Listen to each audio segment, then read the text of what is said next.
کتنے لوگ ہیں، کتنی جماعتیں ہیں، کتنی کتابیں ہیں، ہم کس مولوی کی بات مانیں، کس فرقے کو مانیں؟ سوال، sign of interrogation, answer question session, جواب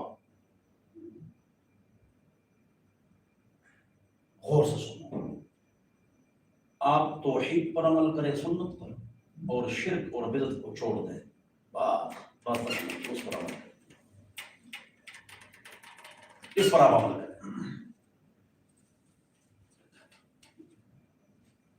مجھے کسی نے کہا کہ بہت ساری جماعتیں، ہم کس کو مسلمان اور صحیح اور حق سمجھیں، اس کا جواب دو۔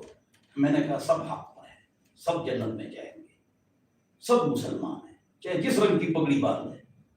امت کو جوڑنا ہے، شرط یہ ہے کہ کہے کہ قرآن حق کتاب ہے، اس میں کوئی تبدیلی نہیں۔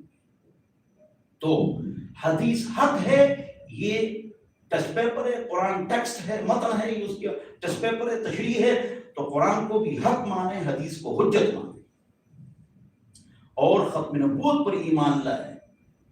وہ مسلمان ہیں، وہ لوگ، وہ جماعتیں مسلمان ہیں، جو بھی نام رکھیں، پگڑی پہنے نہ پہنے، کس رنگ کی پگڑی پہنے، کراکولی پہنے، چھوٹی داڑھی ہو بڑی داڑھی ہو، سب ہمارے مسلمان بھائی ہیں، سب ہمارے سروں کے تاج ہیں، ہم رب کے ہیں، رب ہمارے، ہم سب کے ہیں، سب ہمارے۔